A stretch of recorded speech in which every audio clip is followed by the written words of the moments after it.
കഴിഞ്ഞ 2 വീഡിയോകളിലായി ഗാമയുടെ മലബാർ യാത്രയ്ക്ക് കാരണമായ രാഷ്ട്രീയ സാഹചര്യങ്ങളും ഗാമയുടെ മലബാറിലേക്കുള്ള കപ്പൽ യാത്രയിലുണ്ടായ സംഭവങ്ങളെക്കുറിച്ചുമെല്ലാം പറഞ്ഞുവല്ലോ.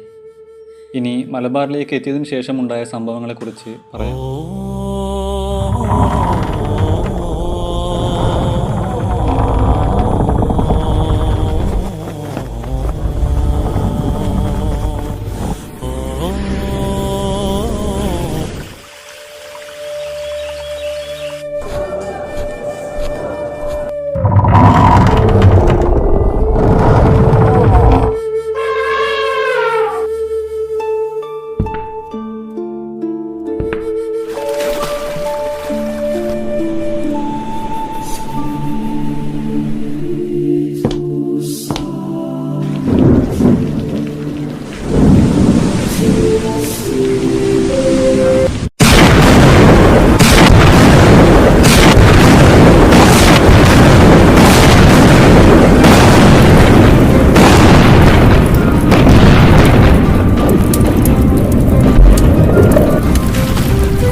മുൻപെങ്ങും കണ്ട് പരിചയമില്ലാത്ത ഭീമാകാരമായ 3 കപ്പലുകൾ നങ്കൂരമിട്ടിരിക്കുന്നത് കണ്ടപ്പോൾ സ്വദേശികളായ മത്സ്യത്തൊഴിലാളികൾ അവരുടെ വള്ളവുമായി കപ്പലിനടുത്തേക്ക് തുഴഞ്ഞു ചെന്നു. കപ്പലിൽ നിന്നും പുറത്തേക്ക് നോക്കി നിൽക്കുകയായിരുന്ന ആളുകളുമായി അവർ ഏറെ നേരം സംഭാഷണം നടത്തി. പക്ഷേ ഭാഷാപരമായ വൈവിധ്യം കാരണം അവർക്ക് ഇരു കൂട്ടർക്കും കാര്യങ്ങളൊന്നും നേരാവണ്ണം മനസ്സിലാക്കാൻ കഴിഞ്ഞില്ല. ഏറെ നേരത്തെ ആംഗ്യഭാഷക്കൊടുവിൽ ജാവോ നൂനസ് എന്ന തടവുകാരനും ഗാമയുടെ ഏറ്റവും അടുത്ത സുഹൃത്തായ നിക്കോളാസ് ഹൊയോൽഗോയും ഒരു ചെറുവള്ളത്തിൽ കയറി കരയിലേക്ക് വന്നു. സ്വദേശികളായ വള്ളക്കാർ അവർക്ക് അകമ്പടി സേവിച്ചു. കരയിൽ കാലുകുത്തിയ പോർച്ചുഗീസുകാർ കോഴിക്കോട് സാമൂതിരി രാജാവിൻ്റെ ഭരണകേന്ദ്രത്തിലേക്ക് പോയി. ഗാമയോടൊപ്പം കപ്പലിലുണ്ടായിരുന്ന ആഫ്രിക്കൻ സ്വദേശികളാണ് അവരെ കോഴിക്കോടെത്താൻ സഹായിച്ചത്. ഗാമയ്ക്കു വേണ്ടി സാമൂതിരിയുമായി കൂടിക്കാഴ്ച നടത്തുക അതായിരുന്നു അവരുടെ പ്രധാന ചുമതല. അക്കാലത്ത് കാപ്പാട് പ്രദേശത്തു നിന്നും കോഴിക്കോട് നഗരത്തിൽ എത്തിച്ചേരാൻ പാകത്തിൽ പ്രത്യേകം സജ്ജീകരിച്ച സഞ്ചാരപാതയോ അതിനുപയോഗിക്കാവുന്ന വാഹനങ്ങളോ ഒന്നും തന്നെ ഇല്ലാത്തതിനാൽ കാപ്പാടൻ കൈപ്പുഴയിലൂടെ തോണിമാർഗം കോരപ്പുഴ കടന്നു വേണം കോഴിക്കോട് നഗരത്തിലെത്താൻ. അതുവഴി കാപ്പാട് കടലിൽ തമ്പടിച്ച പോർച്ചുഗീസ് സംഘത്തിലെ അംഗങ്ങൾ സാമൂതിരിയുടെ ഭരണകേന്ദ്രത്തിൽ എത്തിച്ചേർന്നു. എന്നാൽ ആ സമയത്ത് പൊന്നാനിയിൽ സന്ദർശനം നടത്തുകയായിരുന്നു സാമൂതിരി രാജാവ്. അതുകാരണം സന്ദർശകർക്ക് സാമൂതിരിയെ നേരിൽ കാണാൻ സാധിച്ചില്ല. സാമൂതിരി രാജാവിൻ്റെ അസാന്നിധ്യം മനസ്സിലാക്കിയ അതിഥികൾ ഉടനെ കോഴിക്കോട് നിന്നും കാപ്പാട് മടങ്ങിയെത്തി കാര്യങ്ങൾ ഗാമയെ ധരിപ്പിച്ചു. വൈകാതെ പടിഞ്ഞാറൻ കാലവർഷം അടുത്തു വന്നതിൻ്റെ ലക്ഷണങ്ങൾ പ്രകൃതിയിൽ കണ്ടു തുടങ്ങി. അതിനാൽ കാപ്പാടിൻ്റെ തീരക്കടലിൽ കപ്പൽ നങ്കൂരമിട്ട് വെക്കുന്നത് ഒട്ടും സുരക്ഷിതമല്ലെന്നറിയാവുന്ന നാട്ടുകാർ ഗാമയോടും സംഘത്തോടും കാപ്പാടിന് വടക്കുവശത്തായി സ്ഥിതി ചെയ്യുന്ന പന്തലായിനി അഥവാ കൊയിലാണ്ടിയിലെ കൊല്ലക്കുന്നിന് ചെരുവിലേക്ക് കപ്പലെത്തിക്കാൻ നിർദ്ദേശിച്ചു. നാട്ടുകാരുടെ നിർദ്ദേശപ്രകാരം ഗാമയും സംഘവും അവരുടെ യാത്രാ കപ്പലുകളെയെല്ലാം പന്തലായനിയുടെ ഉൾക്കടലിൽ കൊണ്ടുപോയി നങ്കൂരമിട്ട് വെച്ചു. സാമൂതിരിയുടെ പ്രതിനിധികളായ കോഴിക്കോട് തളച്ചിയർ എന്ന ആളുടെ നേതൃത്വത്തിൽ 200ഓളം നായർ പടയാളികൾ ഗാമയുടെ സമീപത്തെത്തി. അവർ ഗാമയോട് ക്ഷേമങ്ങൾ ചോദിച്ചറിഞ്ഞു. പോർച്ചുഗീസ് ഭാഷയും അറബി ഭാഷയും അതോടൊപ്പം മലബാരി ഭാഷയും ഒരുപോലെ കൈകാര്യം ചെയ്യാൻ അറിയാവുന്ന മൊറോക്കോക്കാരായ 2 പേരാണ് ഇരു കൂട്ടർക്കുമിടയിൽ പരിഭാഷകരായി പ്രവർത്തിച്ചത്. അവിടുന്ന് കുറച്ച് ദിവസങ്ങൾക്കകം പൊന്നാനിയിൽ നിന്നും തിരിച്ചെത്തിയ സാമൂതിരി രാജാവ് തന്നെ മുഖം കാണിക്കാൻ പോർച്ചുഗീസിൽ നിന്നെത്തിയ കച്ചവട സംഘത്തെ ദൂതന്മാർ മുഖേന കൊട്ടാരത്തിലേക്ക് വിളിച്ചു വരുത്തി. സന്ദർശകരുടെ ആഗമന ഉദ്ദേശം പരിഭാഷകരുടെ സഹായത്തോടെ സാമൂതിരി ചോദിച്ചു മനസ്സിലാക്കി. അതിനിടെ ആഫ്രിക്കൻ കടൽ സഞ്ചാരി മാജിദ് എഴുതി കൊടുത്ത കത്ത് അവർ സാമൂതിരി ഏൽപ്പിച്ചു. കത്തിൻ്റെ ഉള്ളടക്കമറിയാൻ സാമൂതിരി കോഴിക്കോട് കാളിയുടെ സഹായം തേടി.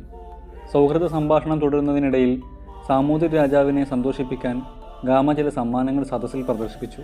തുടർന്ന് ഗാമ തൻ്റെ ആവശ്യങ്ങൾ മുഖവുരയില്ലാതെ സാമൂതിരിയെ ധരിപ്പിച്ചുകൊണ്ടിരുന്നു. തർജ്ജമക്കാർ ഇരു കൂട്ടരെയും കാര്യങ്ങൾ പറഞ്ഞു മനസ്സിലാക്കി. തൻ്റെ കയ്യിലുള്ള ഉൽപ്പന്നങ്ങൾ പന്തലായനി തുറമുഖത്ത് വെച്ച് വിറ്റൊഴിക്കാനുള്ള അനുവാദം നൽകാൻ ഗാമ സാമൂതിരിയോട് ആവശ്യപ്പെട്ടു. കോഴിക്കോട് ദേശത്തിൻ്റെ വ്യവസ്ഥ പ്രകാരം കപ്പം നൽകാമെങ്കിൽ മാറ്റക്കച്ചവടത്തിനുള്ള അനുവാദം നൽകാൻ സാമൂതിരിയും തയ്യാറായി. ഏറെ നേരത്തെ കൂടിക്കാഴ്ച അവസാനിച്ചതിനു ശേഷം ഗാമ സന്തോഷത്തോടെ പന്തലാനിയിലേക്ക് മടങ്ങി. ലോകോത്തര നിലവാരവും ഏറ്റവും മുന്തിയ ഉൽപ്പന്നങ്ങൾ മാത്രം കച്ചവടം ചെയ്യപ്പെടുകയും ചെയ്തിരുന്ന കോഴിക്കോട് ചന്തയിൽ ഗാമയുടെ മുഷിഞ്ഞതും ഗുണമേന്മയില്ലാത്തതുമായ ചരക്കുകൾക്ക് ഉദ്ദേശിച്ച വില ലഭിച്ചില്ല. മാസങ്ങൾ കടന്നുപോയി.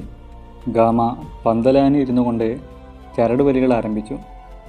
വീണ്ടും സാമൂതിരിയെ കണ്ട് ചർച്ചകൾ നടത്തി.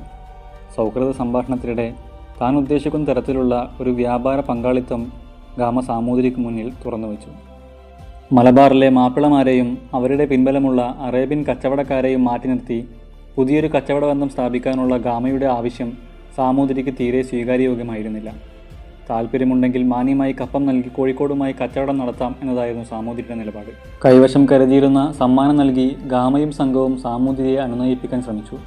എന്നിട്ടും സാമൂതിരി വഴങ്ങിയില്ല. ഗാമ ആകെക്കൂടി പ്രതിസന്ധിയിലായി. പക്ഷേ ഈ രണ്ടു കാര്യങ്ങളിലും വിട്ടുവീഴ്ച ചെയ്യാൻ ഗാമയും ഒരുക്കമായിരുന്നില്ല. ചർച്ചകൾ താൻ ഉദ്ദേശിച്ച തരത്തിലേക്ക് വരുന്നില്ലെന്ന് മനസ്സിലാക്കിയ ഗാമ ചർച്ചകൾ മതിയാക്കി. അപ്പോഴേക്കും തെക്കു പടിഞ്ഞാറൻ കാലവർഷം ആരംഭിച്ചു. അതോടെ കടൽ പ്രക്ഷുബ്ധമാവുകയും ചെയ്തു. അതുകാരണം ഗാമയ്ക്ക് മാസങ്ങളോളം പന്തലായനി തുറമുഖത്ത് തങ്ങേണ്ടി വന്നു.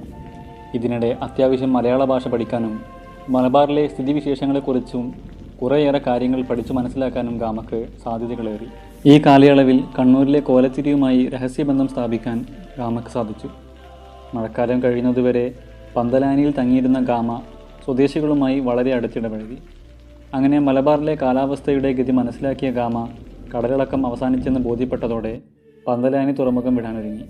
സാമൂതിരിയുടെ നിഷേധാത്മകമായ നിലപാടിൽ അമർഷം തോന്നിയ ഗാമയും സംഘവും സ്വദേശികളായ ഏതാനും മുക്കുവന്മാരെ ബലമായി കപ്പലിൽ പിടിച്ചു കയറ്റി അവരുമായി പന്തലാനിൽ നിന്നും യാത്ര പുറപ്പെട്ടു. മലബാർ ദേശത്തു നിന്നുള്ള മടക്കയാത്രയിൽ ഗാമയുടെ സഹോദരൻ പൗലോടി ഗാമ മരണപ്പെടുകയുണ്ടായി. 4 കപ്പലുകളിൽ 170 ആളുകളുമായി ഏകദേശം 1 വർഷം മുൻപ് പോർച്ചുഗലിൽ നിന്നും യാത്ര പുറപ്പെട്ട ഗാമയുടെ സംഘത്തിൽ അവശേഷിച്ചത് 2 കപ്പലുകളും 54 പേരും മാത്രമാണ്. ബാക്കിയുള്ളവരെല്ലാം ദൗത്യത്തിനിടെ കൊല്ലപ്പെടുകയോ അതല്ലെങ്കിൽ കാണാതാവുകയോ ചെയ്തിരുന്നു. വർഷങ്ങൾ നീണ്ട മലബാർ ദൗത്യത്തിൽ അവശേഷിച്ച കപ്പലുകളുമായി ഗാമയും സംഘവും AD 1499 സെപ്റ്റംബർ 8 പോർച്ചുഗൽ തുറമുഖത്ത് തിരിച്ചെത്തി. മലബാറിൽ നിന്നും കൊണ്ടുവന്ന സുഗന്ധവ്യഞ്ജനങ്ങൾ കണ്ട് മനം കുളിർന്ന മാനുവൽ രാജാവ് ഉടനെ തന്നെ മലബാറിൻ്റെ നിയന്ത്രണം സ്വയം ഏറ്റെടുത്തതായി പ്രഖ്യാപിക്കുകയും 33ഓളം വലിയ കപ്പലുകളിൽ 1500ഓളം സൈനികരും 8ഓളം പാതിരിമാരും അടങ്ങുന്ന ഒരു സംഘത്തെ പെട്രോൾ പാരിസ് ഗബ്രാളിൻ്റെ നേതൃത്വത്തിൽ മലബാറിലേക്ക് പറഞ്ഞയക്കുകയും ചെയ്തു. ഈ യാത്രാമധ്യേ അൽവാരസ് ഗബ്രാൾ എന്ന നാവികനും സംഘവും പടിഞ്ഞാറൻ തീരത്തെ മറ്റൊരു രാജ്യത്തെ കൂടി കണ്ടെത്തി. അൽവാരസ് ഗബ്രാൾ എന്ന നാവികൻ കണ്ടെത്തിയ ആ സ്ഥലത്തെ ബ്രസീൽ എന്നവർ നാമകരണം ചെയ്തു. പോർച്ചുഗലിൽ നിന്നുള്ള യാത്രയ്ക്കിടെ അവർ ഒരുപാട് പ്രതിസന്ധികൾ തരണം ചെയ്തു. 27ഓളം കപ്പലുകളും കുറേയേറെ ആളുകളെയും നഷ്ടപ്പെടുത്തിയ രണ്ടാം ദൗത്യത്തിൽ ഗബ്രാളിൻ്റെ നേതൃത്വത്തിലുള്ള സംഘം മലബാറിൽ എത്തിച്ചേർന്നു. കണ്ണൂരിൻ്റെ തീരപ്രദേശം പിന്നിട്ട് കോഴിക്കോട് സാമൂതിരി നാടിനെയാണ് പ്രധാനമായും അവർ ലക്ഷ്യമിട്ടത്. ഈ ഘട്ടത്തിൽ കോഴിക്കോട് ഭരിച്ചിരുന്ന സാമൂതിരി രാജാവിൻ്റെ മനോഭാവം പോർച്ചുഗീസുകാർക്ക് വളരെ അനുകൂലമായിരുന്നു. ഗബ്രാളിൻ്റെ സഹായി ഹൈറിഷ് കൊറിയ സാമൂതിരിയുമായി ഒരു ധാരണയുണ്ടാക്കി. അതിനെ തുടർന്ന് കോഴിക്കോട് ദേശത്തിൻ്റെ കണ്ണായ ഭാഗത്ത് ഒരു പാണ്ഡികശാല തുറക്കാൻ പുതുതായി സ്ഥാനമേറ്റെടുത്ത സാമൂതിരി പോർച്ചുഗീസുകാർക്ക് അനുവാദം നൽകി. AD 1500 സെപ്റ്റംബർ 13 കോഴിക്കോട് പോർച്ചുഗീസുകാരുടെ പാണ്ഡികശാല ഉയർന്നു. അവിടെ പോർച്ചുഗീസുകാർ അവരുടെ കുറേ സൈനികരെ വിന്യസിച്ചു. ഇതോടെ തൻ്റെ പ്രധാന ദൗത്യം പൂർത്തിയാക്കിയ ഗബ്രാൾ ഉടനെ കൊച്ചിയിലേക്ക് തിരിച്ചു. പക്ഷേ അവിടെയുള്ള അറബി വംശജരായ കച്ചവടക്കാർ പറങ്കികളുമായി നേരിട്ട് കച്ചവടം നടത്താൻ തയ്യാറായിരുന്നില്ല. കോഴിക്കോട് മേഖലയിലെ അറബി വ്യാപാരികളുടെ എതിർപ്പിനെ വകവെക്കാതെ കോയപ്പക്കി എന്ന കോഴിക്കോട്ടുകാരനായ ഒരു മുസ്ലിം വ്യാപാരി പറങ്കികളുടെ സഹായത്തിനായി അവതരിച്ചു. അറബികളുമായി നല്ല നിലയിൽ കച്ചവടം നടത്താൻ കോയപ്പക്കി സഹായിച്ചിട്ടും പറങ്കികൾ അവരുടെ പാണ്ഡികശാല ആയുധപ്പുരയാക്കി മാറ്റി. മാത്രവുമല്ല അവിടം കേന്ദ്രീകരിച്ച് കച്ചവടക്കാരെ ഭീഷണിപ്പെടുത്തി വരുതിയിലാക്കാനുള്ള ശ്രമങ്ങളും നടത്തി. ഗബ്രാളിൻ്റെ നേതൃത്വത്തിലുള്ള പറങ്കികളുടെ നയങ്ങൾക്കെതിരെ ശക്തമായ പ്രതിഷേധമുയർത്തിയ വ്യാപാരികൾ സജീവമായി രംഗത്ത് വന്നു. അവർ പറങ്കികൾക്കെതിരെ പൊടുന്നനെ ഒരു ആക്രമണം അഴിച്ചുവിട്ടു. പറങ്കികളുടെ പാണ്ഡികശാല തകർക്കപ്പെട്ടു. നിരവധി പോർച്ചുഗീസ് സൈനികരെ കൊലപ്പെടുത്തി. നിരവധി പേരെ തടവിലാക്കി. വ്യാപാരികളുടെ പ്രതിഷേധം അനുദിനം ശക്തമായിക്കൊണ്ടിരുന്നു. കോഴിക്കോട് മേഖലയിൽ അരങ്ങേറുന്ന കലാപത്തെ തടയുന്നതിനു വേണ്ടി കൊച്ചിയിലുള്ള പറങ്കിത്തലവൻ ഗബ്രാൾ കപ്പൽ സൈന്യവുമായി കോഴിക്കോട്ടേക്ക് തിരിച്ചു. വരുന്ന വഴിക്ക് മുന്നിൽ കണ്ട 10ഓളം വ്യാപാര കപ്പലുകളെ അവർ പിടിച്ചെടുത്തു. അതിൽ സൂക്ഷിച്ചിരുന്ന ചരക്കുകൾ മുഴുവനും കൊള്ളയടിച്ചു. അതിലുണ്ടായിരുന്ന 600ഓളം ജീവനക്കാരെ നിഷ്കരണം വധിച്ച ശേഷം മുഴുവൻ കപ്പലുകൾക്കും അപ്പോൾ കടലിലുണ്ടായിരുന്ന സ്വദേശി കപ്പലുകൾക്കും അവർ തീയിട്ട് നശിപ്പിച്ചു. അതുകൊണ്ട് അരിശം മൂത്ത വ്യാപാരികൾ പോർച്ചുഗീസ് കപ്പലുകൾക്ക് നേരെ ആക്രമണം അഴിച്ചുവിട്ടു. പക്ഷേ പറങ്കികളുടെ കപ്പൽ വ്യൂഹത്തിൽ രഹസ്യമായി ഘടിപ്പിച്ചിരുന്ന പീരങ്കികൾ പ്രതിഷേധക്കാരായ വ്യാപാരികളെ വലിയൊരു അപകടത്തിൽ കൊണ്ടെത്തിച്ചു.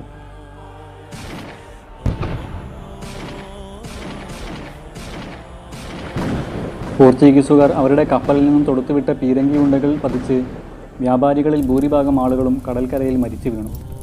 പറങ്കികളുടെ പ്രത്യാക്രമണത്തിൽ നായന്മാരും മാപ്പിളമാരും അടക്കം 600ഓളം ആളുകളാണ് അന്ന് കൊല്ലപ്പെട്ടത്.